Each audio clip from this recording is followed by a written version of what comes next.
Marie Antoinette remained stoic up until the very end. The strength of her mother, Empress Maria Theresa, seemed to be imparted in all 11 of her daughters. All of the daughters of Maria Theresa, except Marie Christine, they almost haven't seen their husbands before the marriage. They just had paintings, portraits of them to have an idea what the future husband is looking like. There is a sentence documented of Marie Caroline, who was married with the King of Naples. And when she met him, she wrote in a letter, "I was surprised he was less ugly as I supposed, but more stupid than he should be." One of Empress Maria Theresa and her husband Francis Stephen of Lorraine's additions to the grounds of the palace is now one of Vienna's most popular attractions, with over 2 million visitors per year. Gerhard Heindl has worked at Schönbrunn Zoo for over 20 years. So we are now in the heart of Schönbrunn Zoo, in the central pavilion. It's part of the Baroque architecture we have in this zoo, dating back to 1752, including some of the old animal houses in the administration building. But this is the very heart of Schönbrunn Zoo. This is the place where the emperors have been to watch the animals and where they celebrated some family affairs. The zoo was the brainchild of Francis Stephen, who wanted it to be a symbol of the Habsburg power and wealth. It was state-of-the-art in the first half and until the second half of the 18th century. It was a must-have. It was a representative thing. The Habsburgians were one of the ruling dynasties of Europe, and they had to have something.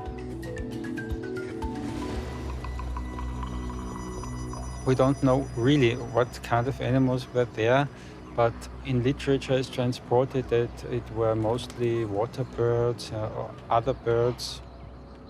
We think that Franz Stephen and his wife also must have had monkeys and parrots and something like this. And we know about sheep and goats, exotic ones, also deer and also a reindeer. And it wasn't just animals that Maria Theresa and Francis Stephen were interested in. The gardens at Schönbrunn were full of exotic plants and trees from around the world. When it came to building a winter home for the rare flora, the Empress once again turned to architect Nicolaus Bacassi. The result was the impressive orangery, which is now managed by Peter Hozek.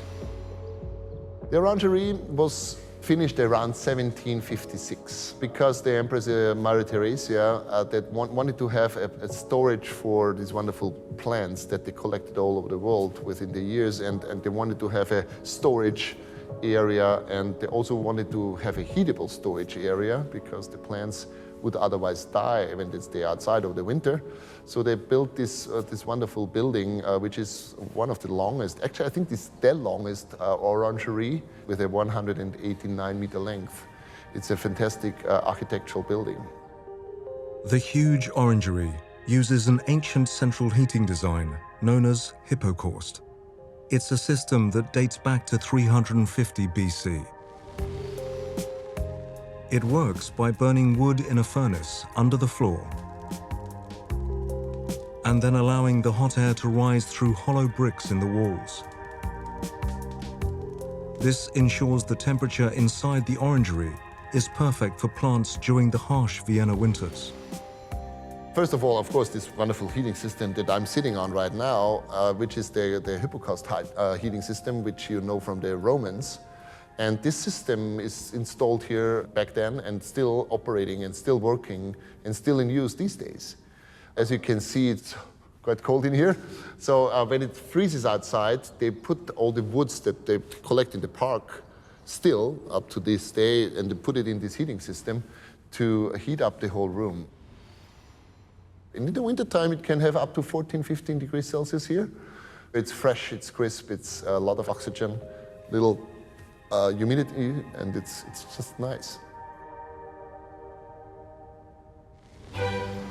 The Orangery now hosts daily classical concerts, where the Schönbrunn Palace Orchestra perform the music of one of Austria's most famous sons, composer Wolfgang Amadeus Mozart. The child protege first performed here in 1762 and will always be linked with the palace. Mozart's father, Leopold Mozart, was very conscious of his son. He was very knowledgeable of music at the young age of 5 or 6 years. And Leopold then took his son to different cities in Europe and introduced his son to members of the royal families. And one of those families was the imperial family in Vienna, Maria Theresa and her husband, Francis Stephen of Lorraine. And a concert took place in the so-called Mirror Room in Schönbrunn in 1762. He was playing the harpsichord for the Empress, and his father, Leopold, presented him as the Wunderkind. Young Mozart was a hit with the imperial family. They took the place by storm. Maria Theresa clapped and clapped. She picked him up and put him on her knee, whereupon he reached up, put his arms around her neck and gave her a big kiss. This is the story. We don't really know if it's true, but it's a cute little story, and I think we should keep this kind of story, because I'm sure that a 5-year-old kid would do something like that. Stories of Mozart's first performance at the palace have become folklore. Mozart is said to have tripped over as he went into the room, and he fell to the floor. And the imperial family was sitting on the other side of the room, watching, waiting for the musicians to start. And little Marie Antoinette, she was only about 2 years older than Mozart, she ran over and then picked him up, which is something that's a no-go. That's something that members of the imperial family would never do, should never do. But that young, say 8-year-old Marie Antoinette helped Mozart to his feet. And this little boy then turned around and said, "You're so sweet. When I get older, I'd like to marry you." And I think that would have been better for both of them. It's an amazing moment of history when you think that Mozart would have met Marie Antoinette there. What must they have thought of each other? And obviously, she would just be a face in the crowd to him, but two of them to go on to have these great, incredible lives.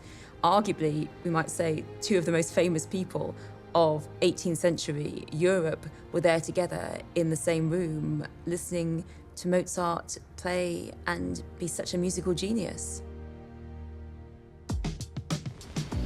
240 years after Mozart first played at the palace, another famous face performed in the Orangery.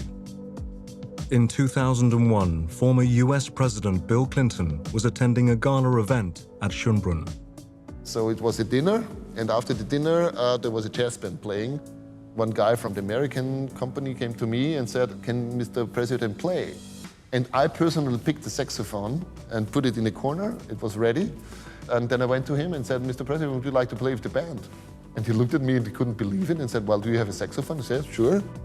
But was the 42nd President of the United States in the same musical league as Mozart?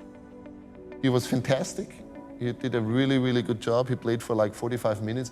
So for us, it was a big thing because we made pictures and it was in the newspaper everywhere.